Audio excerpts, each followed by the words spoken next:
Hello everyone, আসসালামু আলাইকুম। কি অবস্থা সবাই, কেমন আছেন? আশা করছি সবাই খুব ভালো আছেন। আমি আল্লাহর রহমতে খুব ভালো আছি।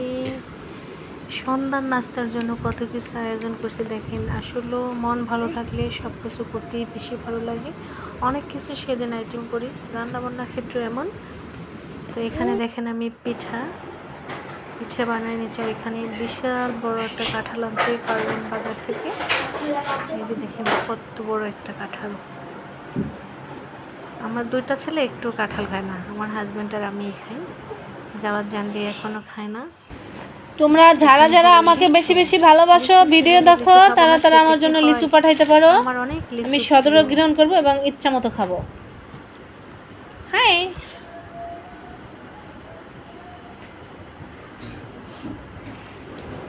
কার কার পছন্দ আমার ভিডিও দেখো, শেষে আমার জন্য লিচু গিফট করে পাঠিয়ে দাও। পলি থেকে আমি বেরো করে নেই।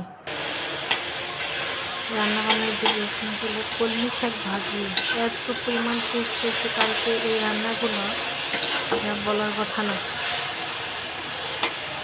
অনেক সুন্দর রান্না হয়েছে। এখানে হলো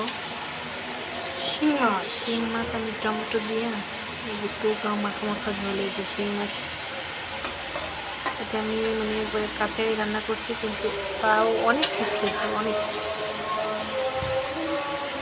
বাজারে গেছি দেখি যে ডিমালা শিং মাছ, এই যে ডিমগুলো আমি দিয়ে দিচ্ছি আস্তে আস্তে।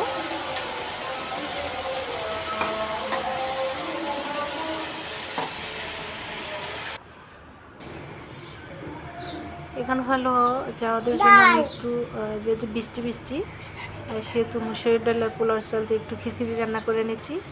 ছোটো মানুষ তো, প্রতিদিন এক জিনিস ভালো লাগে না, তো এক একটা জিনিস এক একদিন এক একটা জিনিস খেলে খুব ভালো লাগে। তো সেজন্য এখানে ওর জন্য এটা করেছি। আর এখানে হলো কাঁকরোল দিয়ে মাছ রান্না করছি। দেখেন কত সুন্দর একটা কালার আসছে। কাঁকরোল দিয়ে মাছ সেই পরিমাণ টেস্টের জিনিস,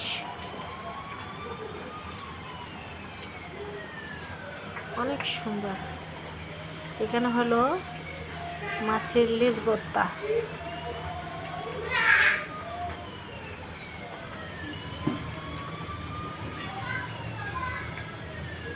এখানে হলো শাক ভাজি,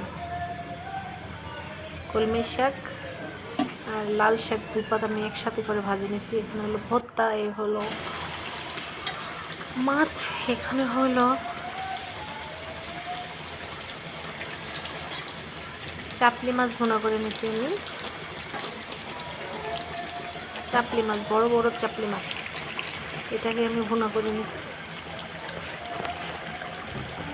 বড় বড় চাপলি মাছ আমি ভুনা করে নিচ্ছি।